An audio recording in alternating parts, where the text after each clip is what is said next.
Nolo le producteur, Eric Olo, entame une critique personnelle ou... Il s'est passé quelque chose d'assez étrange. Vous étiez là avec Jean-Luc Mélenchon, vous discutiez après l'émission. Je me suis approché, j'ai salué Jean-Luc Mélenchon en lui disant « Bonsoir Monsieur Mélenchon » et j'ai ajouté, parce que je suis un peu... Mélenchon réagit avec véhémence. Jean-Luc Mélenchon répond violemment. Il est revenu vers moi, il a dit « Et vive aussi les tweets insultants ». Je lui ai dit « Vous avez mal lu, vous avez lu de travers le tweet ». Et là, à ce moment-là, il s'est passé quelque chose que je n'arrive pas à analyser.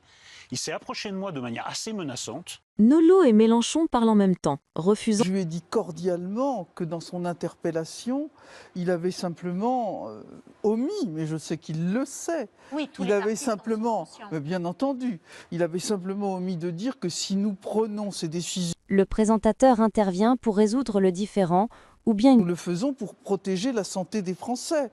Et que, effectivement, c'est vraiment pas de gaieté de cœur que nous prenons ces décisions. Il s'est approché de moi encore plus. Là, je l'ai vraiment pris comme un début d'agression. J'ai fait moi aussi un pas vers lui et il est parti en courant. Soit qu'il se soit dit courage fuyons, soit qu'il ait un peu repris ses esprits. Mais ce que je peux vous dire, c'est que parmi les gens qui étaient présents sur le plateau, tout le monde a interprété son attitude comme une forme d'agression qui pouvait aller plus loin. Et Bernard Laporte, qui était là, a vraiment réagi de manière un peu nerveuse en disant « Mais qu'est-ce qui se passe? Est-ce qu'il va s'en prendre à lui ?» Donc écoutez, moi je ne sais pas si je suis agressif en tweet, mais je peux vous dire que Jean-Luc Mélenchon, ce n'est pas la première fois qu'on le voit, est très agressif physiquement. Et hier, on est passé pas très loin d'un incident. Voilà. Vous avez fait installer une chaudière par vos soins. Le 17 octobre, votre technicien est venu pour la visite annuelle, a constaté que l'une des pompes était hors service. Alors, je me permets de vous arrêter parce que je pense que vous vous trompez de numéro. Oh là. On n'installe pas de chaudière ici. Alors, est-ce que On je fait suis la location chez... de bureau. Vous faites de la location de bureau?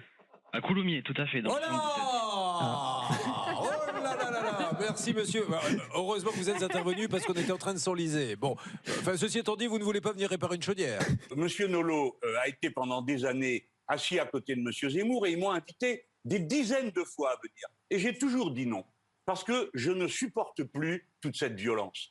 Et le reste me prouve que j'ai bien fait, parce que ça aurait dégénéré, on aurait eu un spectacle misérable comme celui que vient de faire Eric Nolo. Alors quand même, que je dise à Cyril Hanouna, parce que peut-être que vous y avez trouvé votre compte, vous, le